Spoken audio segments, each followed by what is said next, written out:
दोस्तों, पश्चिम बंगाल समेत 5 राज्यों के लगभग जो रिजल्ट है वो फाइनल हो चुके हैं।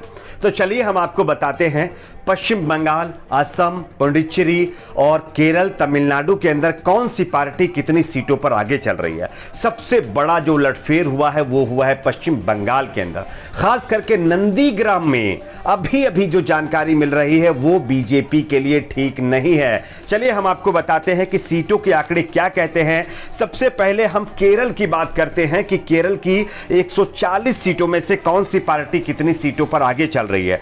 यहां पर एलडीएफ यानी कि लेफ्ट पार्टी बहुमत हासिल करती हुई दिखाई दे रही है। लेफ्ट पार्टी इसके खाते में 95 सीटें जा रही हैं, जबकि यहां पर कांग्रेस और यूडीएफ का अलायंस जो है उसके खाते में 50, बीजेपी 2 और अदर के खाते में एक भी सीट नहीं जा रही है। बात करते हैं पुडुचेरी की। पुडुचेरी के अंदर 30 सीटें हैं, जिसमें से 17 सीटों का रिजल्ट आया है। 11 पर बीजेपी आगे चल रही है, 6 सीटों पर कांग्रेस पार्टी आगे चल रही है और 0 पर एक मतलब अदर पार्टी यानी कि अदर का एक भी सीट पर खाता नहीं खुला है।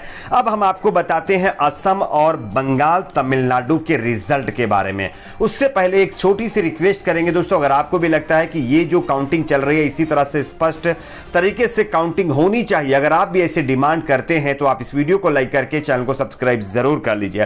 तमिलनाडु की 234 सीटों के अगर आंकड़ों की बात करें तो यहां पर यूपीए यानी कि कांग्रेस डीएमके गठबंधन के खाते में 132 से ज्यादा सीटें जा रही हैं अभी तक के रुझानों के मुताबिक, जबकि बीजेपी महज 102 सीटों पर ही बढ़त बनाए हुए है। और बात करते हैं अदर की, तो अदर एक सीट पर बीजेपी का मतलब तमिलनाडु के अंदर एआईएडीएमके बीजेपी के अलायंस। अब हम बात करते हैं असम की 126 सीटों की। असम की 126 सीटों में से बीजेपी 79 सीटों पर बढ़त बनाए हुए है, जबकि कांग्रेस पार्टी 43 और अदर यानी कि 2 सीटों पर बढ़त बनाए हुए। तो असम से बीजेपी के लिए अच्छी खबर है। हालांकि कांग्रेस पार्टी यह ग्राफ जरूर बढ़ाए, लेकिन उतना नहीं कि वो अपनी सरकार बना पाए। फिलहाल अभी काउंटिंग जारी है। अब हम आपको बताते हैं बंगाल की 292 सीटों के रुझान। टीएमसी ने बीजेपी को बड़ा झटका दिया है। जो बताया जा रहा था कि टीएमसी हार सकती है, ये हो सकता है, वो हो सकता है, तो हमने जो एग्जिट पोल बताया था उससे भी बेहतर आंकड़े आ रहे हैं।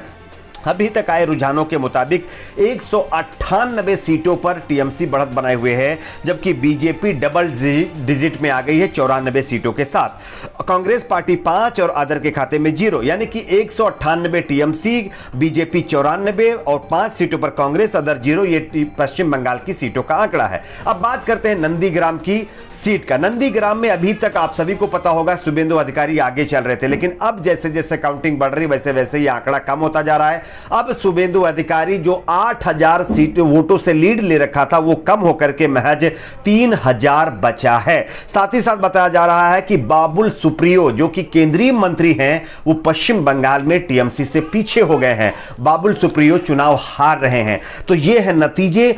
ऐसे ही और अपडेट हम आपके सामने लाते रहेंगे, इसलिए वीडियो को लाइक, शेयर, चैनल को सब्सक्राइब जरूर।